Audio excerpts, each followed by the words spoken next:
Hello bachcho, let's see the question. In an PN junction diode, first, the current in reverse bias condition is generally very small. Second, the current in the reverse bias condition is small but the forward bias condition is strongly dependent on the applied bias voltage. Third, the reverse bias voltage is strongly dependent on the applied bias voltage.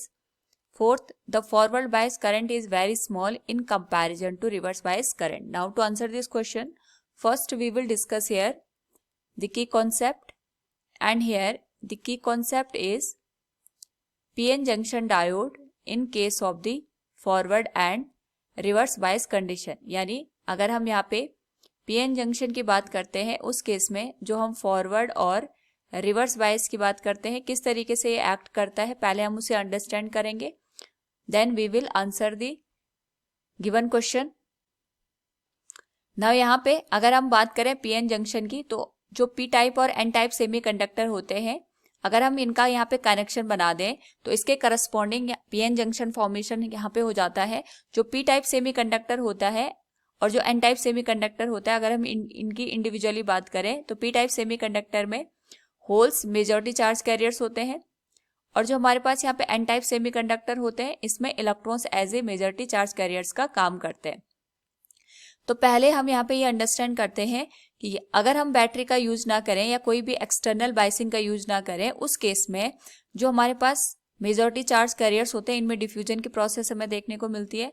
P type semiconductors में holes majority charge carriers होते हैं और साथ में यहाँ पे जो acceptor atoms होते हैं वो सिचुएटेड होते हैं. सिमिलरली हमारे पास जो एन टाइप सेमीकंडक्टर्स होते हैं इनमें इलेक्ट्रॉन्स मेजॉरिटी चार्ज कैरियर्स होते हैं और जो हमारे पास यहाँ पे डोनर एटम होते हैं वो यहाँ पे सिचुएटेड होते हैं. जैसे हम दोनों का कनेक्शन बनाते हैं यहाँ पे डिफ्यूजन की प्रोसेस होती है. जो इलेक्ट्रॉन्स होते हैं वो होल्स के साथ रिकम्बाइन होते हैं. रिकॉम्बिनेशन के प्रोसेस के बाद हम यहाँ पे देखते हैं कि डिप्लीशन लेयर का फॉर्मेशन होता है. डिप्लीशन लेयर बेसिकली हमारे पास यहाँ पे जो इमोबाइल चार्ज कैरियर्स होते हैं एक्सेप्टर और डोनर के वो मिलके यहाँ पे डिप्लीशन लेयर का फॉर्मेशन करते हैं. यानी जो इलेक्ट्रॉन्स होता है वो होल्स के साथ रिकम्बाइन हो जाता है और इसके बाद हमारे पास यहाँ पे जो पी टाइप सेमीकंडक्टर होता है उसमें नेगेटिव चार्ज कैरियर या हम कह सकते हैं यहाँ पे एक्सेप्टर एटम और जो एन टाइप सेमीकंडक्टर होता है उसमें डोनर एटम यानी पॉजिटिव चार्ज कैरियर यहाँ पे सिचुएटेड हो जाते हैं. ये इमोबाइल होते हैं, इनमें कोई भी मोशन नहीं होता है जिस वजह से यहाँ पे डिप्लीशन लेयर का फॉर्मेशन होता है. जैसे ही डिप्लीशन लेयर का फॉर्मेशन होता है जो फर्दर रिकॉम्बिनेशन की प्रोसेस होती है वो रुक जाती है. तो यहाँ पे हम ये कह सकते हैं कि एक तरीके का इलेक्ट्रिक फील्ड जनरेट हो जाता है. इस इलेक्ट्रिक फील्ड को हमारे पास जो इलेक्ट्रॉन और होल्स होते हैं वो रिकम्बाइन होने से यहाँ पे रोकते हैं जिस वजह से हमारे पास जो यहाँ पे रिकॉम्बिनेशन की प्रोसेस नहीं हो पाती है और हमें यहाँ पे इलेक्ट्रिक करंट देखने को नहीं मिलती है. नाउ इस रिकॉम्बिनेशन की प्रोसेस को करवाने के लिए अगर हम यहाँ पे एक्सटर्नली कोई सोर्स का यूज करें तो इस तरीके से हमारे पास जो यहाँ पे डिप्लीशन लेयर में इलेक्ट्रिक फील्ड का या हम कह सकते हैं इंटरनल इलेक्ट्रिक फील्ड का जनरेशन हुआ है इसको अपोज करने के लिए हम एक सोर्स का यूज कर सकते हैं. और जब हम यहाँ पे एक्सटर्नल सोर्स का यूज करते हैं इसी को हम यहाँ पे बाइसिंग का नाम देते हैं. हम यहाँ पे बाइसिंग दो तरीके से अप्लाई कर सकते हैं. एक होती है हमारे पास फॉरवर्ड बाइसिंग और दूसरी होती है रिवर्स बाइसिंग. हम दोनों को यहाँ पे एनालिसिस करेंगे.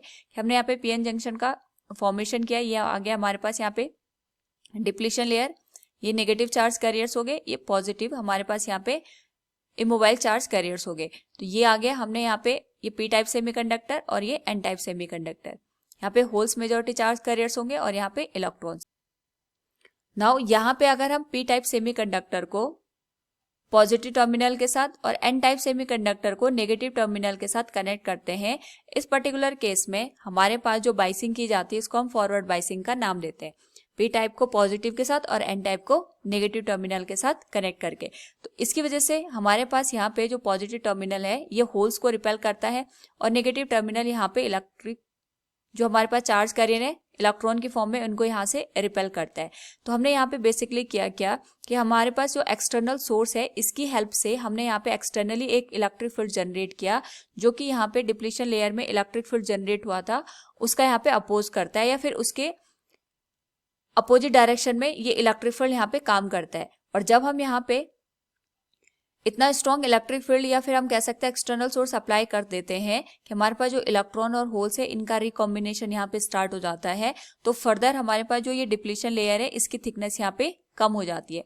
तो हम कह सकते हैं कि यहाँ पे इस डिप्लीशन लेयर को अपोज करने के लिए हमें कम से कम इतना यहाँ पे इलेक्ट्रिक फील्ड और एक्सटर्नल सोर्स का पोटेंशियल यूज करना पड़ेगा, ताकि जो इलेक्ट्रॉन और होल्स हैं ये डिप्लीशन लेयर को पार करके यहाँ पे हमारे पास रिकम्बाइन हो पाए। अब जैसे जैसे हम यहाँ पे एक्सटर्नल फील्ड का वैल्यू बढ़ाते हैं या एक्सटर्नल सोर्स की वैल्यू बढ़ाते हैं, इसकी करस्पॉन्डिंग हमारे पास जो करंट की वैल्यू है वो भी इंक्रीज हो जाती है। तो जो हमारे पास यहाँ पे एक कंडीशन बनती है, अगर हम इसको ग्राफ के थ्रू यहाँ पे शो करें, ये आ गया हमारे पास यहाँ पे V and this one is I। तो जो VI कैरेक्टरिस्टिक हम ड्रॉ करते हैं फॉर PN जंक्शन डायोड, तो एक पर्टिकुलर वोल्टेज तक हमारे पास यहाँ पे जो करंट की वैल्यू होती है वो कम होती है। अगर हम सिलिकॉन की बात करते हैं तो सिलिकॉन के लिए जो कट ऑफ वोल्टेज होती है दैट इज 0.7 वोल्ट।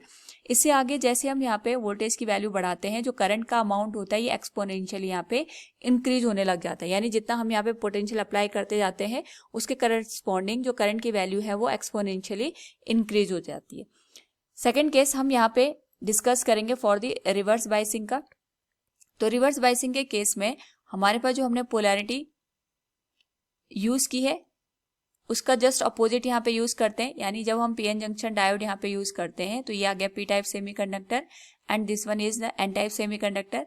जब हम P टाइप सेमीकंडक्टर को नेगेटिव टर्मिनल के साथ और N टाइप सेमीकंडक्टर को पॉजिटिव टर्मिनल के साथ कनेक्ट करते हैं, इस पर्टिकुलर केस में हम ये देखते हैं कि जो पॉजिटिव टर्मिनल है ये इलेक्ट्रॉन को यहाँ पे अपनी साइड अट्रैक्ट करता है और जो होल्स हैं इनको यहाँ पे जो नेगेटिव टर्मिनल है अपनी साइड अट्रैक्ट करते हैं।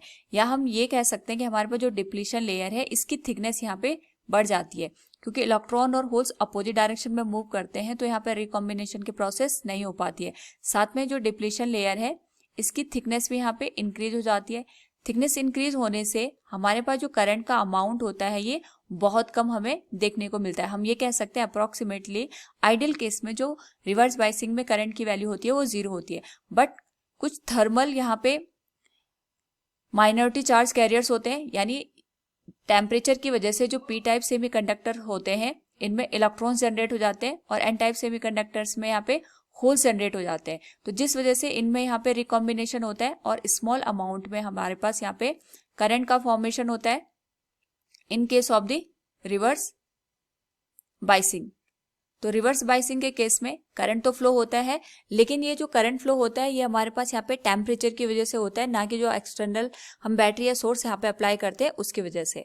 नाउ यहाँ पे अगर हम ऑप्शंस में देखें तो हम कह सकते हैं, एक एक करके अगर हम ऑप्शन को चेक करें, the current in the reverse bias condition is generally very small. ये बिल्कुल करेक्ट है। ये जो करंट का अमाउंट होता है ये माइक्रो की रेंज में होता है कि माइक्रो एम्पियर में हमें ये करंट देखने को मिलती है। Second one is the current in the reverse bias condition is small but the forward bias condition is strongly dependent on the applied voltage. This one is correct one, क्योंकि हमारे पास यहाँ पे जो फॉरवर्ड बायस में current होता है ये cut off voltage के बाद हमें यहाँ पे स्ट्रांगली डिपेंडेंट देखने को मिलता है on the applied bias voltage. Third one is the reverse bias current is strongly dependent on the applied bias voltage. It one incorrect one, क्योंकि जो हमारे पास रिवर्स बायस कंडीशन में करंट मिलती है ये टेम्परेचर की वजह से हमें देखने को मिलती है, ना कि एक्सटर्नल बायस वोल्टेज की वजह से। And last one is the forward bias current is very small in comparison to reverse bias condition. ये भी हमारे पास यहाँ पे इनकरेक्ट हो गया।